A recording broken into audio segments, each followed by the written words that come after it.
I'm going to speak today on rehabilitation in elbow pain, but I would be sticking, because of the time constraint, rehabilitation of tennis elbow.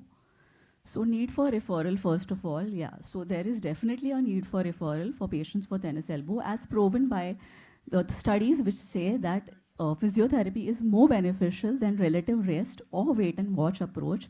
It has led to improved pain scores or reduction in the pain score and less medical leave as compared to individuals who do not have undergone a physiotherapy program. So what is the mainstay of physiotherapy is exercise protocol, or the eccentric training of the extensor muscles is a very important part in a rehabilitation.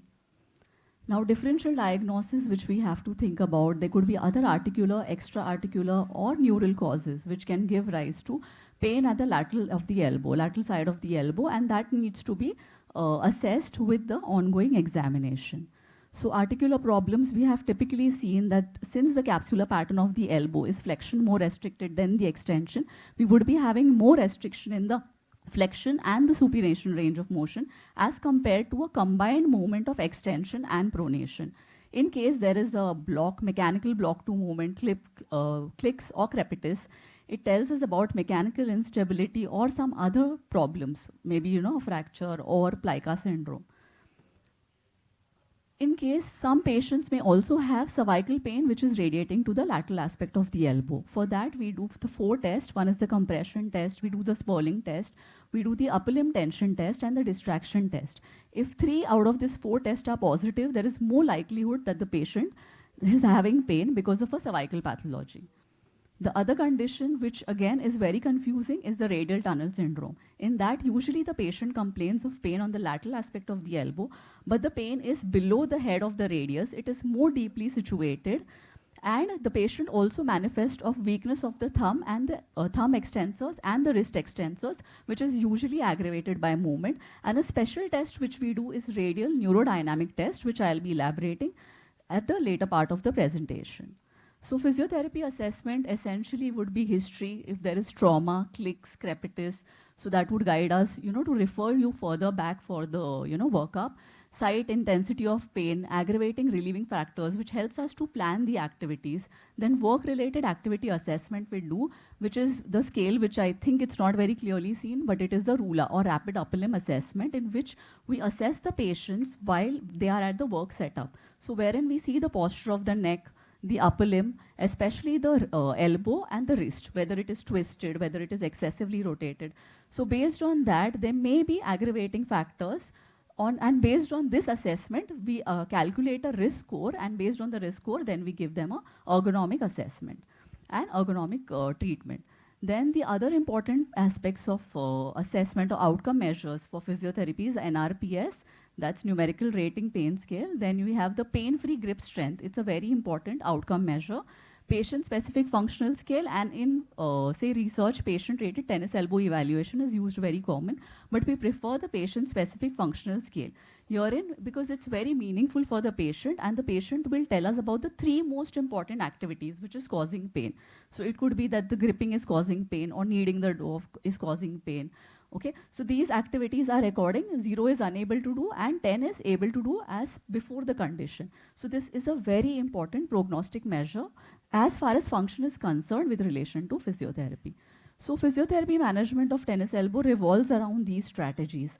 The strategies first is pain management, because most of the patients are referred from the orthopedic department and they manifest with a high intensity of pain. So there is, first strategy is pain management and tissue healing. Second is improve soft tissue extensibility or joint movement wherever they are restricted. Third is improvement of strength. As Dr. Karkhane said, it's very important that we strengthen the muscle which is affected. And the last one is patient education. So for pain, we have various electrophysical modalities which not only help in pain relief, but they also help in tissue healing. So the first modality which I would talk about is therapeutic ultrasound. So these are sound waves of a very high frequency, and 2 out of 3 stages of repair, say the inflammatory stage as well as the proliferative stage. It is found to be beneficial in both the stages as per the research. So we give it, but it's very important that we give it in very low doses, because high dose can cause a heating effect and it can detriment the healing. That's why it's very important to know the right dosage for this particular modality. The number of sessions may be from 10 to 40, because I said that in both the phases, it can help. The next agent is low intensity laser therapy. So it is again typically found that the laser of, the wavelength 904 nanometers or helium neon or gallium arsenide lasers are very effective in these patients. Again, here the important thing is that we have to stick to low dosages, because high dosages would be inhibitory. So this works on the method of photobiostimulation of the cells. Other electrophysiological modalities or physical modalities which we use, which can be used, or matrix rhythm therapy, which believes that the cellular oscillations are affected because of there is an imbalance, because there is a disease, the oscillations of the natural oscillations of the skeletal muscles, which are at the rhythm of 8 to 12 hertz is disturbed.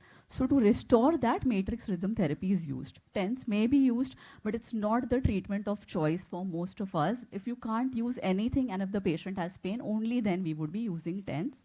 The importance of cryotherapy and heat therapy. Cryotherapy is usually given to reduce the post-exercise soreness, and heat therapy may be given prior to the exercise. Then very important again modality which we use is manual therapy.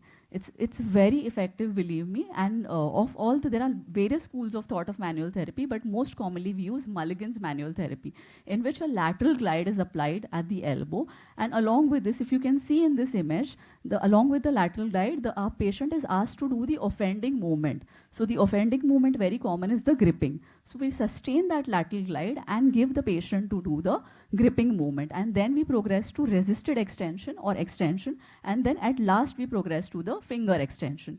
So all this is given only if it is pain-free. So it is postulated that it changes the mechanoreceptor stimulation around that part because of the glide, and due to which it gives rise to pain relief.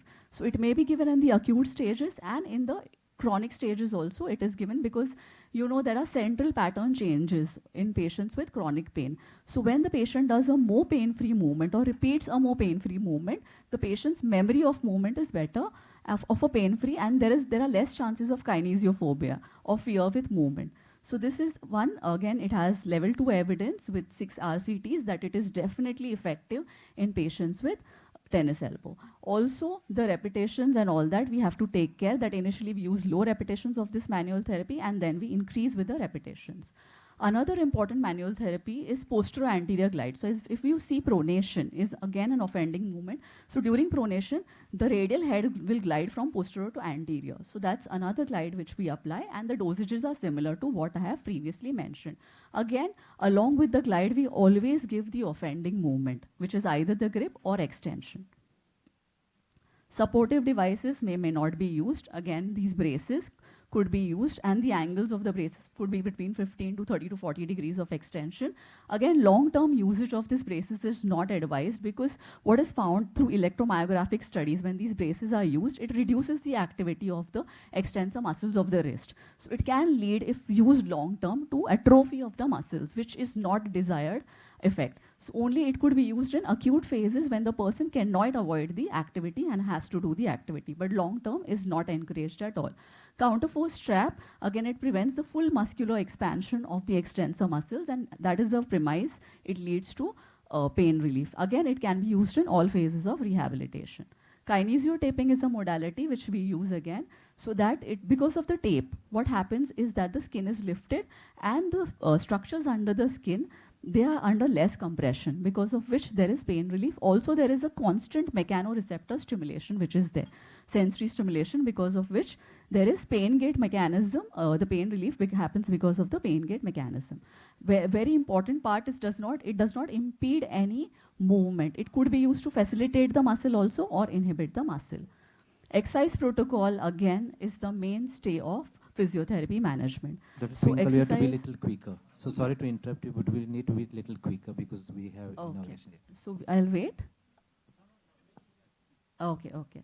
So eccentric exercises, they are based on the premise the pathology of tendinopathy is because of repeated excessive loads which exceed the mechanical strength of the tendon. So we have to restore the eccentric strength of the tendon, and that's how we do it through exercises. So eccentric exercises, it causes a greater stimulus of the tendon, collagen release, and it helps in healing also and reduce neovascularization, because of which they are effective for pain relief also. So as again, initially the eccentric exercise protocol is without any weights, and later on weights or therabands may be added to the protocol. Initially, they are done again in the elbow flex position, because the elbow extended position will be painful, and then elbow, gradually we go to the elbow extended position. So this is a phase-wise protocol which we follow. We do not, just give strengthening exercises to any patient. Initially, active movement or active eccentric contractions of the wrist extensor muscles are given without any weights. And only when 20 repetitions are pain-free, then we go to the next phase. So we have to follow a criterion-wise protocol. Scapular muscle strengthening exercises, since proximal muscle deficits can lead to poor post generation, okay, because of which there could be overstressing of the structures of the distal part, and that's why scapular strengthening exercises are very important. And I think all the previous speakers have already mentioned about the kind of exercises which could be given for the strengthening. Just 1 minute more. So there are certain other techniques which we use for improving the soft tissue flexibility. And one important thing before I end is neurodynamic solution. So in which the radial nerve, if it is entrapped, so we have a radial nerve tension test and mobilization process, in which the sequential movements of scapular depression, elbow extension, internal rotation, wrist flexion, and radial deviation, they are going to stress the radial nerve. So if the patient has pain during that, then it is indicative of radial nerve entrapment syndrome. How do we differentiate? Is through neck movement. So neck movements ideally are not going to affect the distal pathology at all. So if the patient contralaterally flexes and still the patient's pain is increased, then it means that it is definitely a neural tissue impingement. So we have sliders and we have tensioners with which we give the rehab, and obviously workplace adjustments, conditioning programs, and the exercise again which Dr. Kharkhan has showed, that the patient is constantly in this particular position. So activating the muscles would be very important, and some other home modifications may be suggested to the patient. Thank you so much for your patient list.